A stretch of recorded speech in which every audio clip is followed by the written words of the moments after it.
Hi guys, welcome back. In this video, we're gonna talk about modules and RainTap. So basically, we're gonna talk about T1 and T2 and all the logic that I use while I trade. So let's begin first with T1. T1 is simply a break of structure and then another break of structure very closely to it. So the last break of structure to me is going to be the trap. Why is going to be the trap, this break of structure? Is simply because this structure point isn't something valid that has a purpose in the overall market structure. Because most of the time, this break of structure doesn't actually do anything, doesn't take inter-range liquidity. Also because most of the time is actually a small pullback into the overall movement. So his use is simply building up more inducement, so more liquidity for players to take out and the reverse. So that's the logic behind T1, because what also people are ready to see, they first gonna look to this sell after seeing this break of structure. They want to anticipate the short to come. Then what will happen? They will get stopped out and they will see this break of structure. So they're gonna take some longs down there and then I get stopped out twice. So that's why I use this model and why it's actually so important from this strategy. So how to identify correctly this as a trap? As I said, it's not actually a valid structure point. It shouldn't take liquidity, or even after you take it, it shouldn't make sense for the overall bias. Remember that we don't trade only modules, but we trade all the range cycle, because that can happen. Let's say we have something like this. So our range formed from A to B. We can take an actual short from there, simply because we can anticipate price, making a T1 right there. It won't work, something like this, because at the end of the day, that's simply internal range of liquidity being built. So you have to use your own logic. Also, why we use the actual T1? Because our range cycle looks like something like this. And let's say we are onto the 1 hour time frame. And if we move, let's say, onto the daily, what we will see is simply something like this. And as you can see, they're very similar. One is simply more small than the other. That's because fractals. That's why we use T1, right? That inducement is simply the internal range of liquidity. And as you can see, they are both QMs. So that's why we actually use T1. So let's begin right now with defining T1 V1 and T1 V2. So the two variations that price can do. The first one has the break of structure right before the overall BOS. So something like this. Price made the BOS, but way before price created the inducement. So we can actually take a short from somewhere up there and target the low. So that's going to be the first variation of T1 for me. Then the other one is that the BOS happen after the overall break of structure.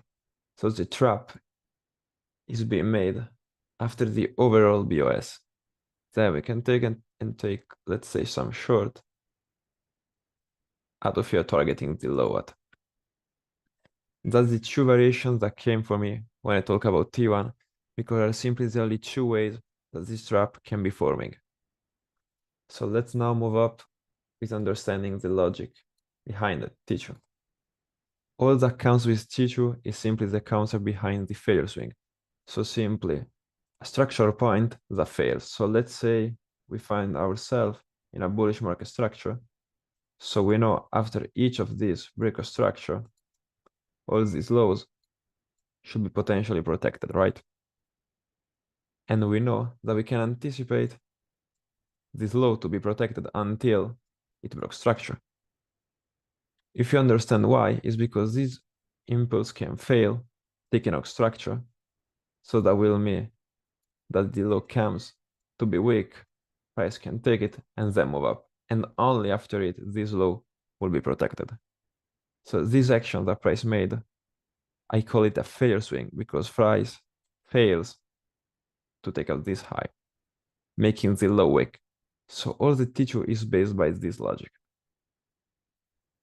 So let's say we find ourselves in a scenario like this. Let's say here we have our internal range liquidity be taken. Price tries to come, then fails to take the liquidity out. Let's say broke even some protected lows inside of this phase. So what that will mean? Will mean that this low is something weak because it doesn't have a purpose. So price will take this thing out, then we'll move up, building up even more inducement. Where the inducement is being built, people will try to long somewhere right there. They will wait the breakout structure, and after the breakout structure, they will cast some short from there, where they don't realize that equal highs are just being built. So that's the logic behind the T2. So how we can use it?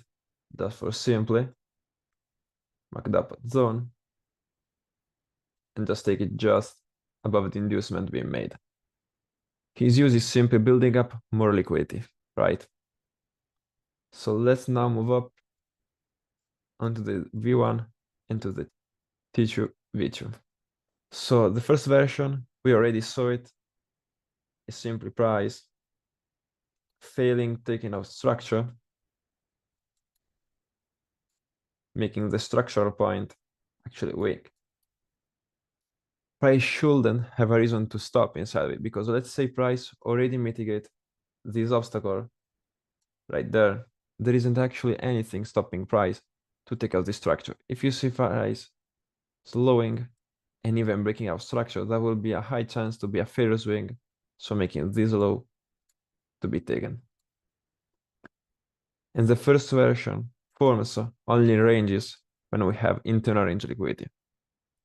The second version is something more easy and something that I apply more than the first version, because when we are talking about the V1, we can't actually anticipate because we can't actually predict how price is going to fail in the situation right there. We can simply react, and if we react correctly, we are able to catch the first long and then this long right there. So the second variation will be something inside of a range that hasn't actually internal range liquidity been built in. So something like this. We know that we can't actually take a short from there if we don't have liquidity, because liquidity for us is a must. And the POI should be the closest one to the liquidity. If there isn't actual liquidity, price can actually take all of this because it doesn't have a reason to get respected. So what we should wait? We should wait the inducement being made. If we see price coming to something, let's say here we have our main POI, we can wait for price to build up some liquidity. What this impulse will be a failure swing for us, because that will simply trap early traders that won't get the overall movement. So they will try to short from there. What will happen is price will make a failure swing, failing to taking out this low right there, pushing price up higher, and then what they will think, that's a BOS, so trying to long somewhere below there, and they will get stopped out eventually. So that's the logic behind the second variation. Also, talking about the second variation, we have to understand that we don't like to get tapped in on, let's say, POIs directly.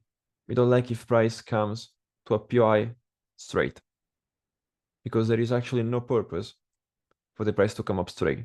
We like price to create inducement that can be made close to the POI, or even on some scenarios onto the open, or even on the 50%. So we would like to take something that creates inducement, take it, and then drop. Why? Because we'll build up a trap like this. So that's all for the variation for the T1 and T2. See you through the course.